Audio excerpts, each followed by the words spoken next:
اهلا بيكم في وصفة جديدة من وصفات مطبخ هنا. السلام عليكم ورحمة الله. الاول وحشتوني جدا. هنعمل النهاردة اكلة موفرة جدا، بما ان الحاجة كلها غالية وبصراحة الحياة بقت صعبة قوي على الناس كلها. هنعمل النهاردة كده اكلة بربع كيلو لحمة وشوية رز، وهيطلع معانا الجمال ده. حاجة كده طعمها خرافي. انا شايفاها من فترة على النت، اللي هي الكوبيبة الغمراوي، وقررت ان انا اعملها واجربها لاول مرة. بس بصراحة انبهرت انبهرت انبهرت من النتيجة. تعالوا بقى نشوف الجمال ده هنا وهي بتستوي، ونشوف بقى هي مقاديرها ايه. انا معايا كده ببساطة معايا ربع كيلو لحمة مفرومة، نص كيلو رز صحيح مغسول، بصلة وثلاث فصوص توم، وحتة فلفل اخضر على بارد على حامي، دي اختياري، وربطة شبت على بقدونس على كزبرة، يعني ربطة من كل حاجة. اول حاجة بمنتهى البساطة هناخد اللحمة، نديها ضربة كده ولفة كده في الكبة عشان اللحمة تتسمغ. يعني ايه تتسمغ؟ يعني تطلع الخيوط بتاعتها وتبقى طرية، وتحسي ان هي كده ايه، بقت متماسكة. هنعمل ايه؟ هنطلع اللحمة بعد ما ضربناها لفة زي ما انتوا شايفين كده في الكبة، هنطلعها في طبق. بعد كده هنبتدي نفرم بقية الخضروات، او زي ما انتوا شايفين اللحمة كده، ما تمسكيها فيها زي خيوط كده وتحسي ان هي بتلزق في الايد. الخطوة دي مهمة جدا لنجاح الكوبيبة. هنبتدي بقى نحط البصل مع الفلفل. هي مش بتحط لها فلفل بصراحة، بس انا بحب ريحة الفلفل في اي اكلة يعني. هضرب البصل الاول مع الثوم والفلفل، وهكسر البصل كده. انا هنا كنت نسيت احط السكينة بتاعت الكبة. هكسر كده البصل لحد ما اخلي البصل ناعم مع الفلفل والثوم. وهبتدي بقى انزل بالخضرة، آه، زي ما قلت كده بقدونس وكزبرة وشبت. انا عارفة ان الكوبيبة الغمراوي مش بيتحط لها كزبرة، بس يعني هي كانت موجودة عندي، وانتوا عارفين ان الكزبرة غالية والخضرة غالية، فانا حطيتها. بس بصراحة أنا طعمها حلو قوي. هضرب بقى البصل اللي انا فرمته مع الخضرة زي ما انتوا شايفين كده لحد ما يبقوا زي العجينة كده. وبعدين هنزل بقى باللحمة اللي انا اديتها الاول فرمة او ضربة كده في الكبة، وهدمج كل المكونات دي مع بعض. احنا لسه ما حطيناش اي توابل على الكوبيبة بتاعتنا بالشكل ده. هضرب كده المكونات كده كلها مع بعض لحد ما المكونات كلها تتداخل وتدخل في بعض. هنا دي معلقة مكون ده أساسي جدا علشان نجاح الكوبيبة. دي بيكربونات صوديوم، يعني حوالي ربع معلقة صغيرة زي ما انتوا شايفين. ده ملح، هحط معلقة ونص ملح صغيرة برضو. وهنحط فلفل اسود. معلش كمان في انا حطيت معلقة كمون صغيرة بس هي ما اتصورتش. ومعلقة حبهان مطحون برضو صغيرة، لان بيديني ريحة حلوة جدا. انا برضو بحب احط الحبهان المطحون في اي حاجة انا بعملها. زي ما انتوا شايفين كده اهو. هنحس كده ان العجينة بتاعة الكوبيبة استكت، يعني بقت عاملة زي الاستك، بتمط كده معايا وفي نفس الوقت مش بتلزق. على قد ما اقدر هنعمها. انا اسفة بس الهز الكاميرا وعلى طول بخبطها، معلش. بالشكل ده، دي كده العجينة بتاعة الكوبيبة من قبل ما نحط لها كمية الرز. كمية الرز بقى بتبقى ضعف كمية اللحمة. يعني أنا النهاردة عاملة ربع كيلو لحمة، أحط عليه بعد ما فرمتها بالمكونات اللي احنا شفناها هنحط عليه نص كيلو رز. لو أنا عاملة كيلو لحمة هحط عليه 2 كيلو رز. لو أنا عاملة نص كيلو لحمة هحط عليها كيلو رز. والرز في ناس بتديله نص طحنة تكسره بس كده تكسير، وفي ناس بتحطه صحيح زي ما هو. أنا هحطه صحيح. ده نص كيلو رز اتغسل وتصفى زي ما انتوا شايفين كده. وهنبتدي بقى كده ندعك العجينة مع الرز لغاية ما نحس ان الرز كله مسك في العجينة دي، وبقى كتلة واحدة، بقى قطعة واحدة. هنشوف كده، نلم الرز بقى كده، رز صحيح زي ما بقول لكم. وجربوها حلو قوي بصراحة، انا ما كنتش متوقعة انها تطلع بالجمال ده. بصوا بقى، بصوا يعني لما بنلم الرز كده مع العجينة اللحمة والخضرة والبصل بتحسي ان هي ايه، بتتماسك في بعض. وما تخافوش، عمرها ما تفك منكم، عمرها ما تظبطش. امشوا بس على المقادير دي، انا اول مرة اعملها زيكم، بس بصراحة انبهرت. بصوا الكمية قد ايه، بصوا الكمية دي من ربع كيلو لحم.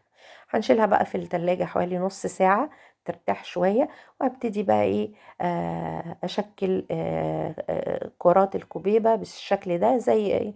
قرص البرجر كده، زي حجم وحدة البرجر، الحجم اللي انت عايزاه. بس هي كل لما بتبقى كبيرة ورقيقة بتبقى اجمل، ومش بتاخد وقت كتير في السوا على النار. طبعا كمية ادتني كمية مهولة بصراحة، يعني انا ما بقيتش مصدقة. فعلا توفير التوفير، اعملوها يا جماعة. وبتتعمل وبتتاكل كده وجبة أساسية لوحدها. مش محتاجة رز، مش محتاجة مكرونة، مش محتاجة أي حاجة، لأن هي فيها كل العناصر. زي ما انتوا شايفين. هخلص بقى كمية تشكيل الكوبيبة كده ما بين ايدي الاتنين كده، عند كف ايدي بطن ايدي بالشكل ده. وهحاول افرد على قد ما اقدر، واساوي اطراف طبعا عشان الرز ني. فهتحسي ان الاطراف ايه بتبقى يعني ايه متعبة شوية في التشكيل معاكي. بس ايه واحدة مع التانية هتتعودي انك تعمليها اهو بالشكل ده. خلص بقى الكمية كلها ونشوف ادتنا كمية قد ايه. بعد ما خلصنا تشكيل الكوبيبة، هجيب بقى هي تفضل طبعا يكون عندك شوربة دسمة، شوربة بط، شوربة فراخ بلدي، شوربة لحمة دسمة. فأنا ما عنديش، يعني أنا ما كانت آخر الشوربة بستعملها أول بأول يعني. فأنا قلت أنا هعمل شوربة وهعملها دسمة برضو. أنا جبت لتر مية، حطيت فيه مكعبين مرقة لحمة، وملح وفلفل اسود، وهحط فيه معلقه سمنه بلدي كبيره. و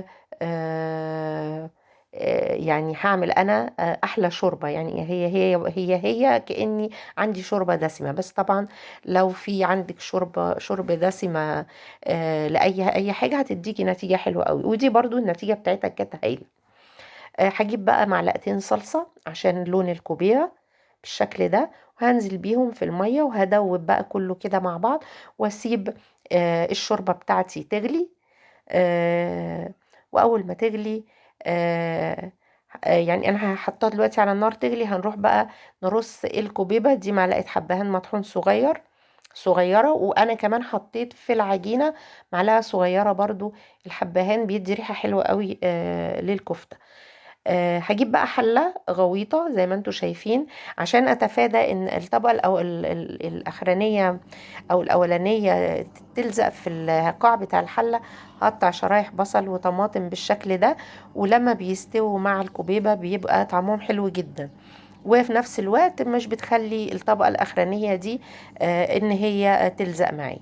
بخلص بقى اهو اللي انا عملته برصه بالشكل ده، داير ما يدور كده فوق بعض كده، يعني طرف كل كوبيبة على الطرف التاني، وهكذا لحد ما اخلص الكمية كلها في الحلة. ويفضل تكون الحلة غويطة، عشان احنا لسه هنزودها الشوربة لما الشوربة تغلي. زي ما انتوا شايفين كده، بوريكم تاني طريقة التشكيل. تقدري تكبري عن كده، تقدري تصغري، بس انا حابة الحجم ده. في يعني بحجم البرجر كده بتبقى حلوة. وصدقوني حتى لما استوت كشت حاجة بسيطة. دي الكمية كلها ما شاء الله عملت لي 3 صفوف مدورين كده اهو زي ما انتوا شايفين.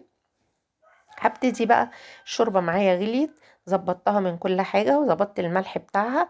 وهبتدي اصب الشوربة على وحدات الكوبيبة بالشكل اللي انتوا شايفينه ده اهو. هصب كده اسقي كل الكوبيبة كده من الشوربة.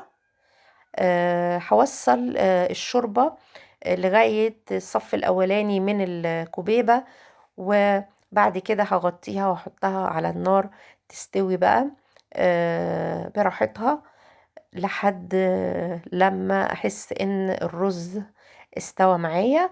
و هعمل لها طبعا كل شوية هختبرها وهشوف هل لو لسه الرز ني وانا محتاجة اضيف شوية شوربة تاني هضيف، مفيش اي مشكلة، مفيش اي مشكلة معاه بالشكل اللي انتوا شايفينه ده اهو. بصوا كده هنحطها بقى على النار خلاص وتبتدي تغلي وتبتدي الأول حطها على نار عالية وبعد كده ههدي عليها النار هنا بعد ما ايه وهي داخلة في السوا. انا بس عايزة اوريكم ان هي بصوا مش لازقة ولا حاجة، مفرطة من بعضها. بصوا بصوا كده اخدت معايا حوالي نص ساعة، نص ساعة وخمس دقايق بالشكل اللي انتوا شايفينه ده.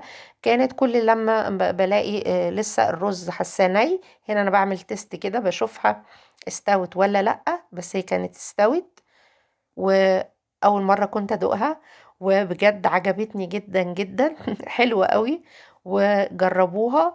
وهي كده ممكن تتاكل بالطريقة دي خلاص كده وهي مسلوقة في الشوربة ومعاها شوية من الصوص اللي بيبقوا فاضلين من الحلة زي ما انتم شايفين كده. دي الكمية كلها اللي طلعت.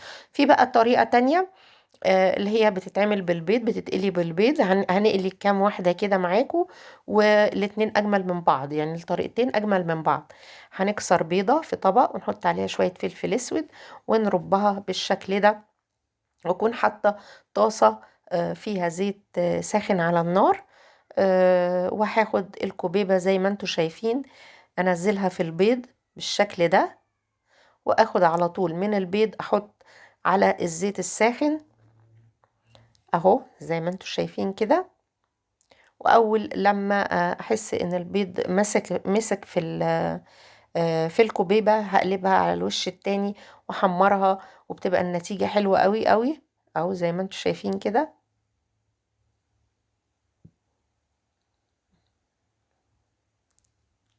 اهو.